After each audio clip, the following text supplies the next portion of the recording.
नमस्ते दोस्तों। सभी जो बड़ी बड़ी जो बैकहो लोडर्स की कंपनी है पूरे वर्ल्ड में, तो उस जेसीबी तो सबसे एक बैकहो लोडर में फेमस कंपनी है।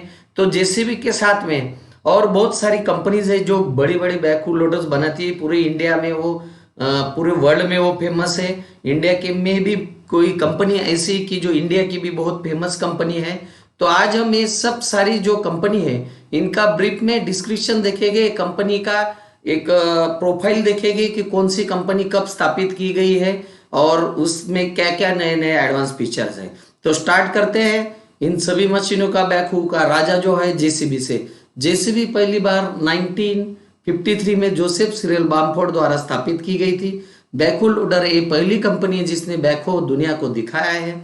आज भी सबसे ज्यादा बैकहो लोडर जेसीबी के ही बेचा जाते हैं। बहुत अच्छे बैकहो लोडर से लोगों ने बनाया है। दुनिया को सबसे पहले इन्होंने ही बैकहो लोडर्स दिखाए हैं। मोस्ट फ्यूल इफिशिएंट है, पावरफुल मशीनरी है और अलग अलग मॉडल के साथ में ये लोग बनाते हैं। ये वर्ल्ड फेमस कंपनी में का यूके में इसका मेन हेड क्वार्टर है और पूरे दुनिया में लगभग 22 से ज्यादा इनके प्लांट्स है। 11,000 से ज्यादा लोग इनकी कंपनी में काम कर रहे हैं और बहुत बहुत फेमस कंपनी है। तो जेसीबी के बाद में हम लोग अभी देख सकते हैं कैट को कैटरपिलर भी बोलते हैं। कैटरपिलर इसका मेन नाम है। कैटरपिलर को कैट नाम से ही जाना जाता है। दुनिया की सबसे बड़ी कंस्ट्रक्शन कंपनी जो है वो कैटी है। फॉर्चून जैसे जो बड़े बड़े जो है ग्लोबल का जो टोटल जो इंडस्ट्रियल ये है, इसमें जो लिस्टिंग है, इस लिस्टिंग में कैट को महत्वपूर्ण स्थान है। पहले महायुद्ध में भी कैट कंपनी का महत्वपूर्ण योगदान रहा है। 424 मॉडल में किर्लोस्कर का इंजन है और 426 मॉडल में बेहतरीन कैट का खुद का बनाया वाला इंजन है। बहुत फेमस इंजन है। केस जो है, केस ने पहली बार कंपनी डाल के लोगों को ये बताया कि बैकहो लोडर की कंपनी लोग डाल सकते हैं। और इन्होंने 1957 में यूएस में, यूनाइटेड स्टेट में पहली बार ये जो लोडर है वो लोडर की बैकहो लोडर की कंपनी डाली थी।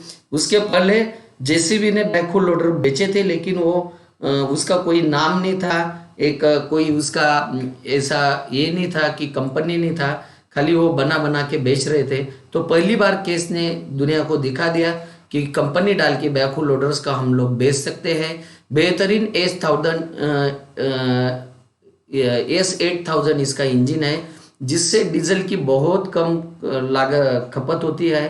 ट्रैक्टर्स में बहुत दिनों से काम कर रही है, तो इससे इनको वो भी एक बेनिफिट है कि कम से कम डीजल में मशीन को कैसे चलाया जाए। स्टैंडर्ड डिपर, लॉन्गर डिपर, ऐसे दो सेगमेंट के साथ में ये मशीन आता है। 4 मीटर, 6 मीटर ऐसे अलग अलग साइजेस इसमें आता है। रोबोट से वेल्डिंग किया गया आई फ्रेम और मजबूत ढांचा इसकी पहचान है। एस्कॉर्ट्स जो है इंडिया का पहला ऐसा कंपनी है जिसने इंडिया में पहली बार बैकहो लोडर्स बनाया। पहले एस्कॉर्ट और जेसीबी दोनों कंपनी मिला के ई जेसीबी नाम का एक बहुत अच्छा ब्रांड था। बाद में 2003 के बाद में एस्कॉर्ट्स और जेसीबी अलग अलग हो गए। 1944 में फरीदाबाद में एस्कॉर्ट कंपनी लॉन्च हुआ था। पहले ये कंपनी एग्रीकल्चर प्रोडक्ट बनाती थी, कंस्ट्रक्शन के कुछ प्रोडक्ट बनाती थी। बाद में इन्होंने बैकहो लोडर में कदम रखा। ये ऐसी कंपनी है जिसने पहली बार बैकहो लोडर बनाया है इंडिया में। पावर और कस्टमर इनको इकोनॉमी रेट में मशीन देने के लिए एस्कॉर्ट कटिबद्ध जरूर है।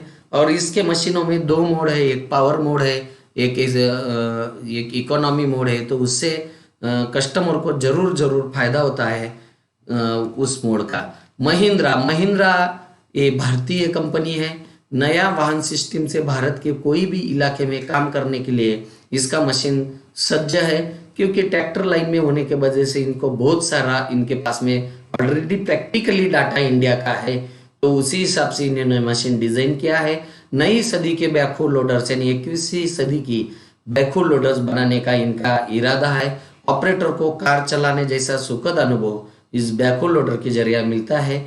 बनाना बूम इसका विशेषता है। बनाना बूम यानी कि केले के जैसा इनका बूम दिखता है इस मशीन का, और उसी के कारण मैक्सिमम डिकिंग डेप्थ यानी कि नीचे जाने में जो एक्सकेवेशन जो है वो ज्यादा अंदर तक जाता है। तो इसी तरीके से आज हमने जो अच्छी जो 5 जो बैकहो लोडर्स बनाने वाली कंपनी इसके बारे में बताया है। अगर आपको कोई और नए कंपनी के बारे में जानना है, कुछ और एडिशनल इंफॉर्मेशन जानना है बैकहो लोडर्स के बारे में, तो हम जरूर जरूर देंगे। तो आप कमेंट बॉक्स में हमें जरूर लिखें कि आपको कौन सी इंफॉर्मेशन चाहिए। अगर हमसे कुछ गलतियां भी होती है तो वो भी हमें कमेंट बॉक्स में जरूर दीजिए, क्योंकि हम उसे सुधारने का जरूर जरूर प्रयास करेंगे। तो थैंक यू।